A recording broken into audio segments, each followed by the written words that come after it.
देश के माननीयों को 4-4 पेंशन मिलती है, जो हमारे देश के लिए आन बान शान सुरक्षा के लिए अपनी जान कुर्बान करते हैं, उनको एक भी पेंशन नहीं। क्या ये नीति सही है? या कोई एक भी बताए, किसान हो, नौजवान हो, कोई भी पत्रकार साथी हो, मैं उनसे भी कह रहा हूं, आप लोगों से सवाल पूछते हैं, मैं आज आपसे पूछ रहा हूं, आप भी सहमत होंगे।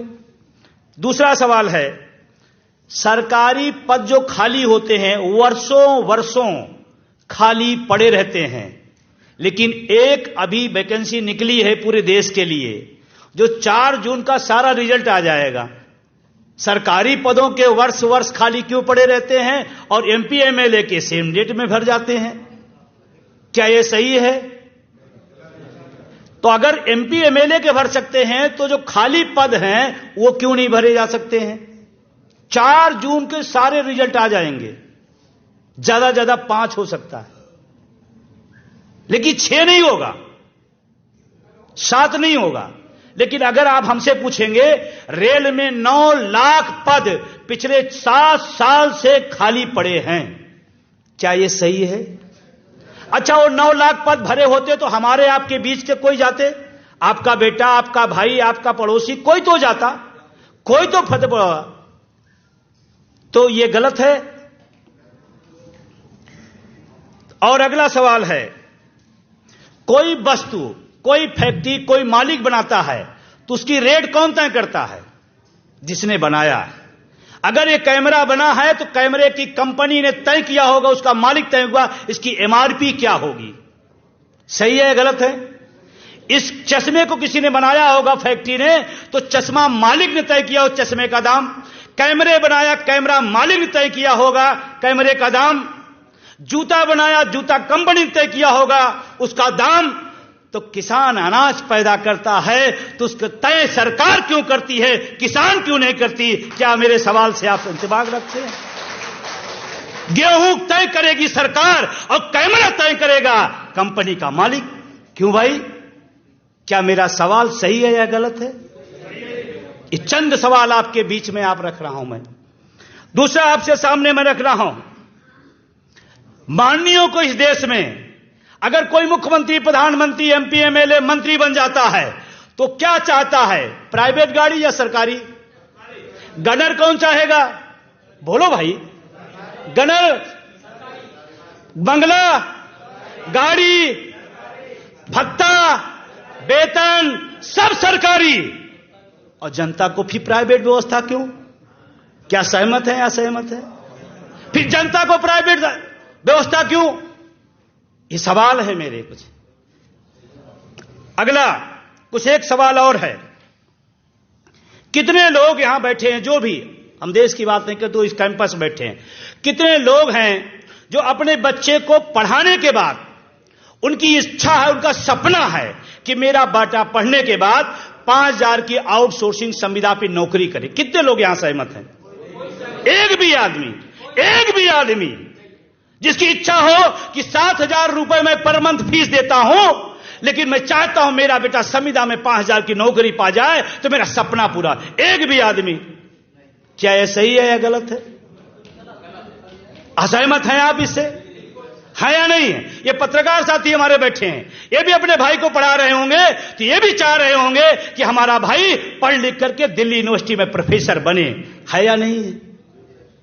फिर सारा चीज आपको सरकारी चाहिए, हमारे बच्चे को संविदा और आउटसोर्सिंग, जिसकी भी गुप्ता जी साहब ने बहुत अच्छी व्याख्या की थी। आइए,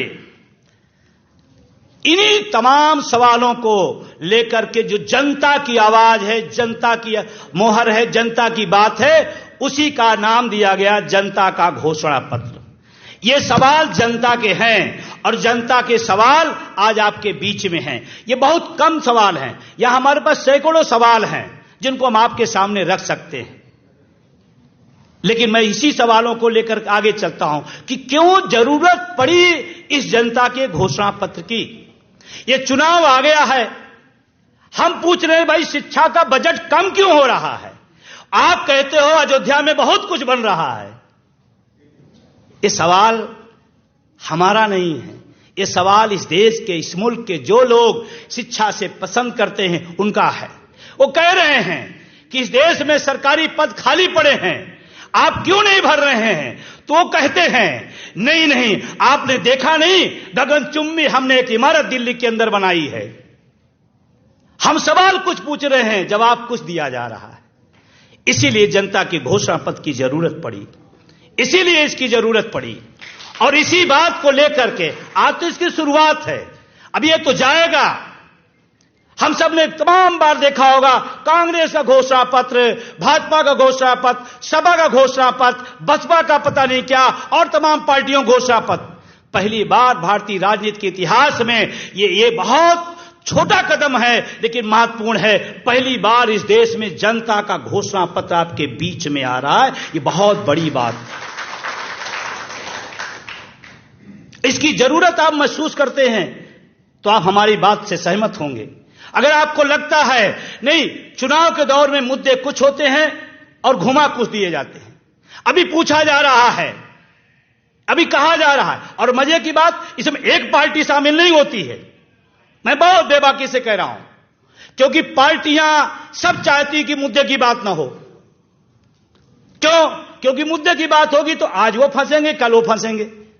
जैसे आपके विधायक, आपका सांसद जब क्षेत्र में जाता है तो वो कहता है, आपने कहा विधायक जी सांसद जी ये नाली नहीं बन पाई, तो कहता है यार तुम भी अपनी जाति के होकर के, अब हमें नाली साफ चाहिए या जाति चाहिए? और सबसे बड़ा, मैं बड़ी जिम्मेदारी के साथ कह रहा हूं आप सबके बीच में, इस देश में जाति धर्म की जितनी ज्यादा बात होती है उसका सबसे बड़ा फायदा राजनेता लेता है और सबसे ज्यादा नुकसान जनता के हवाले होती है। सबसे बड़ा सवाल हमने पूछा, भाई माननीय सांसद जी हमारे एरिया में इंटरमीडिएट कॉलेज नहीं है, तो कहता है यार तुम भी अपने होकर के ये बात कह रहे हो, इसका मतलब तुम्हारा बच्चा पढ़े न पढ़े लेकिन हम बने रहें। इसीलिए इस जनता की घोषणा पत्र की जरूरत है। एक बार अगर आप सहमत हैं इन बातों से तो आप अपने एक हाथ उठा सकते हैं, और जो पूरे सहमत है दोनों उठा सकते हैं। चलिए, कुछ बात, ये मेरे सवाल थे, कुछ बात कह के मैं अपनी बात खत्म करूंगा, क्योंकि आप इसको पढ़ेंगे अच्छे से। और मुझे लगता है कि यह जिम्मेदारी सिर्फ डीएन सिंह की नहीं है, ये जिम्मेदारी सिर्फ प्रोफेसर रतन लाल की नहीं है। मैं तो चाहता हूं आप इसको घर घर ले जाइए, आप इसका संकल्प लीजिए कि अगर ये मिल जाती है तो बंटवा दूंगा, नहीं मिलेगी तो इसकी फोटोकॉपी करवा कर घर घर पहुंचाऊंगा। तब बात बनेगी, तब बात बनेगी, तब जनता की आवाज होगी। और अगर आप ये कर सके, फिर लोग कहेंगे मेरे इतने करने से क्या होगा। मैं बताऊं भाई साहब, लोग कहते हैं चना, अकेला चना क्या फोड़ सकता है, एक कहावत है, लोकोक्ति है, लेकिन मैं इसे इत्तेफाक नहीं रखता हूं। एक ही काफी है, जैसे कहते नहीं, समुद्र हो या पानी कहीं हो, एक छोटा सा आप उसमें कंकीड़ ईंट कुछ भी डाल दे, पूरे उसमें हलचल मच जाती है। आज आप हो सकता छोटा हो, आपको लगता है कि ये बहुत छोटे समारोह हैं, तमाम लोग हैं, कहां कैसे हैं, लेकिन ये अभी से शुरुआत है, शुरुआत है, इसलिए आगे जाएगा, लेकिन इसमें आपका सहयोग चाहिए। मीडिया के साथी जो हैं, आप अगर देखिए, इस बात को भी देखें आप, हम क्योंकि हम इलाहाबाद यूनिवर्सिटी के हैं, वहां से पढ़े हैं, पॉलिटिकल साइंस से हैं, हम बच्चों को पढ़ाते हैं संविधान, हम पढ़ते थे। मीडिया लोगों की आवाज है, ऐसा पढ़ते थे। और दुर्भाग्य से, बड़ी जिम्मेदारी से कह रहा हूं, आज मीडिया के आवाज को ही दबा दिया जा रहा है। अभी एक चैनल वाले आए, उनका मेरे चैनलों को बंद कर दिया गया। क्यों? क्योंकि इस पर आपने, अरे मीडिया नहीं बोलेगी तो बोलेगा कौन? कौन उठाएगी बात, कौन रखेगा बात? वो बात ये हो या बात वो हो, लेकिन उसको आजादी है इस लोकतंत्र में कि वो बात उठाए, और आप उसको बंद कर दे रहे हैं। और आपको बताते हुए खुशी हो रही है कि 1 अक्टूबर की एक रैली हुई थी, वो भीड़ इसी की है। ये भीड़ आप देख रहे हैं, 1 अक्टूबर को रामलीला मैदान में डीएन साहब जैसे कहा कि रामलीला जब से बना होगा उसका जो इतिहास भूगोल होगा आप जानिएगा, लेकिन मैं आपसे कहना चाहता हूं पूरी जिम्मेदारी के साथ कि रामलीला जब से बना है तब की सबसे विशालतम रैली 1 अक्टूबर की रामलीला मैदान में किया गया। लेकिन आप बड़ी जिम्मेदारी से बताना, कितने लोगों को वो खबर मेन थीम में मिली थी? मेन थीम की मीडिया में आया था? नहीं आया, नहीं आया। आया क्यों नहीं? क्योंकि ये भी एक प्राइवेटेशन का खेल है। हर चीज हाथ में कब्जे में कर लो, ये भी उसी का खेल है। तो बहुत सारी बातें हैं, लेकिन कुछ चंद बातें और रह गई हैं जिसको मैं आपसे कहना चाहता हूं। जैसे जिस बात के लिए मैं जाना जाता हूं, जिसके लिए मैं पूरे देश में दौड़ता हूं, भागता हूं, आपके बीच में आया हूं, नई पेंशन व्यवस्था और पुरानी पेंशन व्यवस्था। नई पेंशन व्यवस्था 2004 में अटल बिहारी वाजपेयी जी ने एक सौगात दिया हम लोगों को, और जिसकी 30 साल तक हम लोग झेल रहे हैं। और मजे की बात है, जिन्होंने पुरानी पेंशन बंद किया, माननीय भारत रत्न अटल बिहारी वाजपेयी साहब, वो पूरी जिंदगी पेंशन पे ही पले।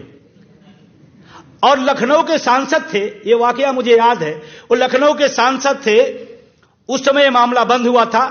तो वहां जब गए तो कर्मचारी नेताओं ने उनसे पूछा, बहुत मजेदार चीज है, समझिएगा। उन्होंने पूछा कि सर आपने नई पेंशन व्यवस्था ला दी, पुरानी बंद कर दिया। तो अटल जी का सवाल पूछने वाले से सवाल था, क्या आप देश पसंद करते हैं या और कुछ? तो जब देश पसंद है तो कहा देश हित में फैसला हुआ है नई पेंशन व्यवस्था। अब मुझे, मेरे जैसा आदमी वहां नहीं था, मैं पूछ लेता, हमें तो देश पसंद है, हमने पेंशन बंद कर दी हमारी, आपने, आप ले रहे हो, इसका मतलब आपको देश पसंद। ये तो लोग चुप कर गए और ये तर्क दिया गया देश हित में किया गया। और आज भी उन्हीं के चेले हैं, वो भी एक ही लाइन बोलते हैं, शिक्षा का बजट कम क्यों कर दिया गया? देश हित में। रोजगार नहीं बढ़ा जाएगा, किसके लिए? देश हित के लिए। हर चीज किसके लाभ में? देश हित के नाम पर। तो ये एनपीएस व्यवस्था पूरी तरह से एक लाइन में कॉर्पोरेट जगत का खेल है, कंपनियों को प्रॉफिट देने का एक तरीका है। सरकारी पैसा कैसे प्राइवेट सेक्टर के लोगों को मिलेगा, ये उनके लिए योजना है। हम इसको पेंशन नहीं कहते। कई टीवी डिबेट में हमसे पूछा गया नई पेंशन व्यवस्था को आप क्यों नहीं पसंद? हमने कहा वो पेंशन व्यवस्था है ही नहीं है, और जो पेंशन व्यवस्था है ही नहीं है तो हम उसको कैसे स्वीकार कर लें? पुरानी पेंशन व्यवस्था क्या थी? मैं आपको बड़ी जिम्मेदारी के साथ कहना चाहता हूं, तमाम लोग यहां बैठे होंगे पेंशन ही पाते होंगे। पुरानी पेंशन का जो हैसियत थी, एक कर्मचारी जब रिटायर होता था उसको जीपीएफ मिलता था। जीपीएफ मिलता था तो उसकी बेटी का जब ब्याह होना होता था तो लोग घर में बैठकर डिस्कस करते थे, इतना बड़ा बजट आ गया, कहां से होगा? तो वो जो सरकारी कर्मचारी रिटायर होता है, उसका जीपीएफ का जब फंड होता है, वो कहता है बेटी तुम चिंता न करो, ये मेरा जीपीएफ किस दिन काम आएगा। अपने बच्चे को सम्मान से शादी करके हाथ पीले करके विदा करता था। ये उसका सम्मान था, उसका सम्मान था, जिसको छीना गया है। ये है पेंशन व्यवस्था। एक हमारा अर्धसैनिक बल जब वहां बॉर्डर पर खड़ा होता है और देश के लिए लड़ाई लड़ता है, और जब उस पर गोली चलती है, तो जब पुरानी पेंशन व्यवस्था थी तो उसको इस बात की चिंता नहीं होती थी कि मेरा बच्चा, मेरा मां, मेरे बाप किस तरह से जीवन यापन करेंगे। उसको पता था ओपीएस जैसी एक सामाजिक सुरक्षा है जिससे हम अपने परिवार का भरण पोषण कर सकते हैं। वो फख्र से लड़ा करता था। ये है हमारी पुरानी पेंशन की व्यवस्था, जिसके साथ बहुत बड़ी चीटिंग हुई। और आपको लगता है सरकारी कर्मचारी की बात हो रही है, मैं कहता हूं पुरानी पेंशन व्यवस्था सबके लिए है।